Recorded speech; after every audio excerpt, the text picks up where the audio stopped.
This week in the Southern Discourse Kitchen, we're making this dreamy, creamy Mexican $1,000,000 spaghetti.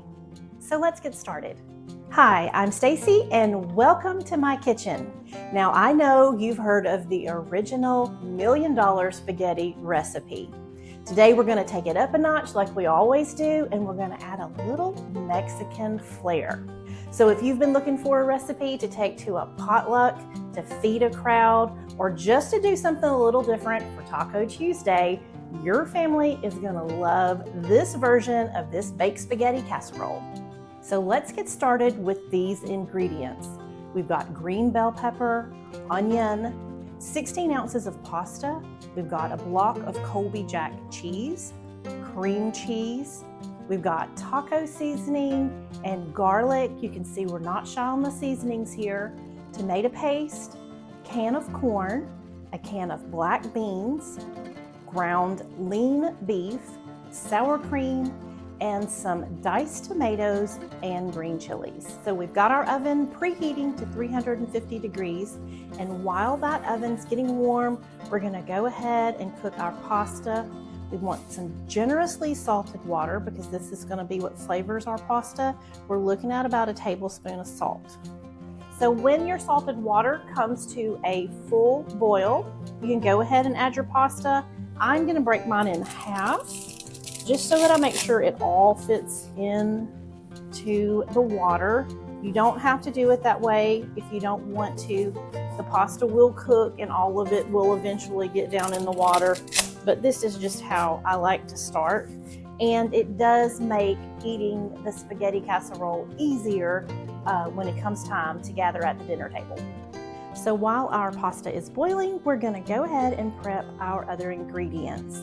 Now I've said it before, but I'll say it again. Grating your own cheese is always the way to go. You're gonna get a smoother melt and better flavor. This recipe uses 3 cups of shredded cheese, so you'll need to buy at least a 12-ounce block.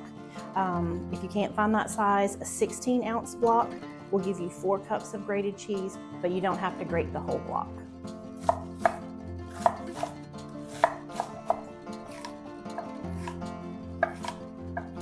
So we're gonna want to cook our pasta just until it's al dente.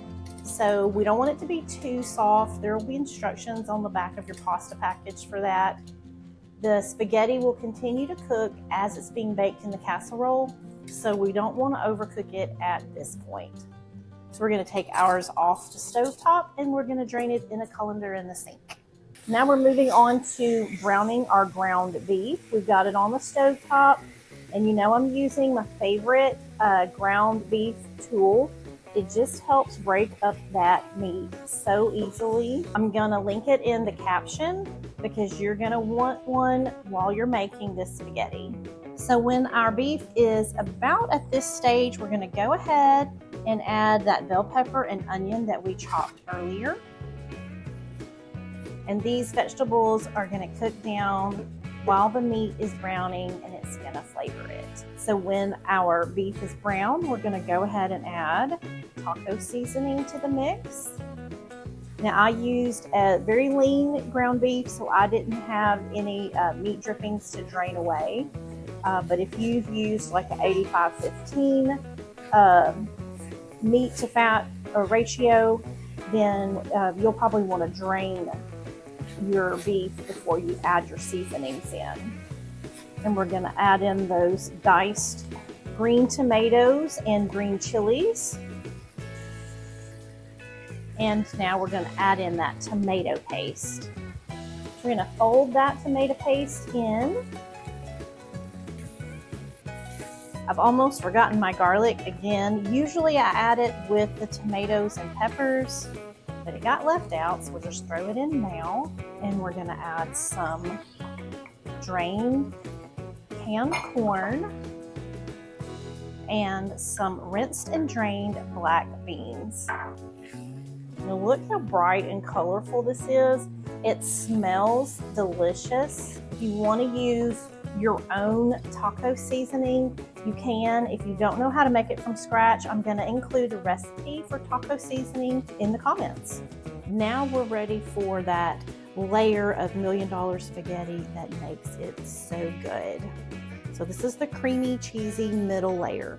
And we're gonna start with sour cream, and then we're gonna move to cream cheese. We're gonna want it to be softened. So if you've let it sit out while you cook your pasta and brown your ground beef, you're good to go. And I'm gonna just mix these two together a little bit with my whisk. And see how soft that is? Now I'm gonna add 1 cup of our grated Colby Jack, and we've held back a teaspoon of our taco seasoning. So even our yummy cheesy layer is getting a little bit of a fiesta upgrade. Now that everything's prepped, we're ready to put this $1 million Mexican spaghetti together. So you're gonna wanna have a large, ungreased 9x13 pan, and our first layer is gonna be our meat sauce. We should do a thin layer here and spread it around.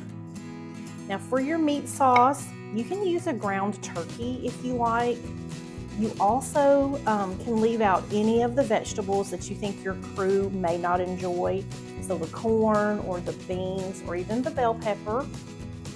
If you want to add in some diced jalapeno, I love diced jalapeno, you can add that in for a little heat. You can also trade out the canned tomatoes and green chilies for your favorite salsa. Our second layer is going to be our spaghetti, and we're going to want to use half of this pasta for this layer. It's a little sticky, but that's okay. You want to make sure the meat sauce is covered. Just get that pasta all in there evenly. Our third layer is our $1 million layer, so it's going to be our creamy cheese. And our secret for having the best cheese layer is that we're not going to want to put a little bit of cheese in and then try to spread it.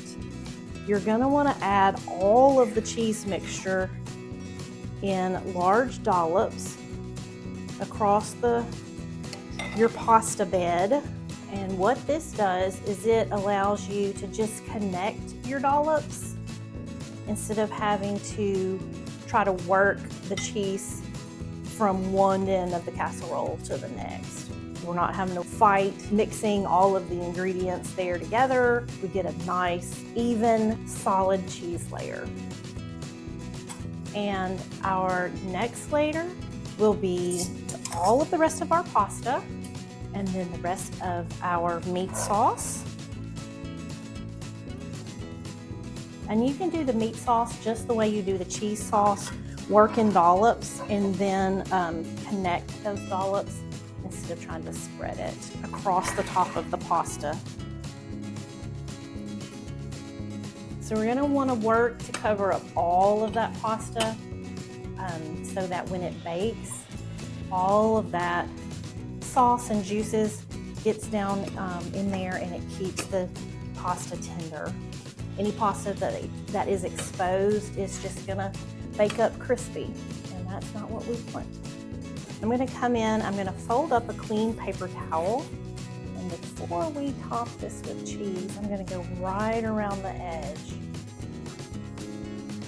And if you've seen me make a casserole before, you know that I do this because it helps clean up later.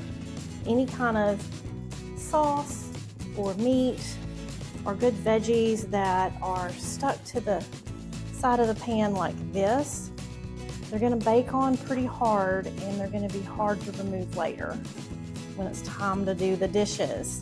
And nobody likes doing the dishes. We wanna make it easy as possible. So we want it to be nice and clean before we bake it. Now all we have to do is top with the rest of our shredded cheese. Now once you get to this stage, you can stop and cover it and refrigerate it for the night and finish baking it in the morning or the next day. This is super helpful when you're taking a dish to a potluck at church, or if you're gonna have guests.